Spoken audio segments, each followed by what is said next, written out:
મિત્રો લડવાનું ક્યાં છે? આપણે છે ને ઓલા ભાઈઓ ભાગમાં બાપાએ એક ભાઈને વધારે શાહનો શેઢો આપી દીધો હોય ને તો એને અમે આપણે બળા લઈએ છીએ, એને હોતાને કોર્ટમાં લઈને જાય છીએ કે બાપાના મિલકતમાંથી એક શાહ મને ઓછો આવ્યો છે, એને અમે બળા લઈએ, મેરે વ્યવહાર નથી રાખતા. આ ગામમાં 5-10 હજાર કોઈને ઉછીને આપ્યા હોય ને એની સામે ધોકા લઈએ છીએ.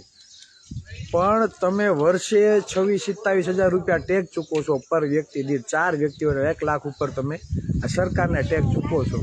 અને આ ટેક્સના પૈસેથી આખું ગુજરાતનું સરકારી તંત્ર ચાલતું હોય છે, બરાબર.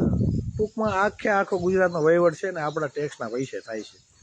છતાં બજેટનો આપણા ભાગનો હિસ્સો આપણને મળવામાં આવતો નથી.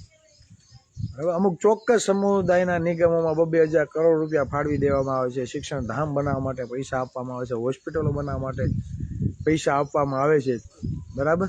ઉદ્યોગ ધંધા માટે આર્થિક લોનો આપવામાં આવે છે. એ તો ઠીક, પણ આંદોલનકારીઓના જે ખોટા કેસો થયા હોય, પછી રાજદ્રોહના હોય કે બીજા અન્ય, તો કેમ ભાઈ ચોક્કસ સમુદાયના જ ખેંચવામાં આવે છે? આ કોળીના કઈ કાંટા વાગ્યા છે ભાઈ?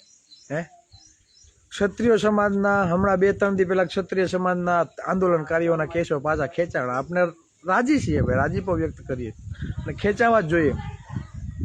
તો એક ક્ષત્રિય અલગ છે અને આ કોળીજી ક્ષત્રિય છે અલગ છે?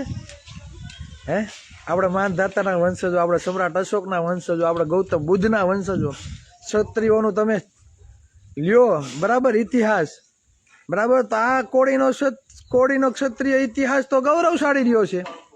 તો આપણે ક્ષત્રિય નથી એટલે સરકાર ક્ષત્રિયોમાં પણ 2 ફાટા પાડે છે, એક ઊંચા ક્ષત્રિયો અને એક નીચા ક્ષત્રિયો.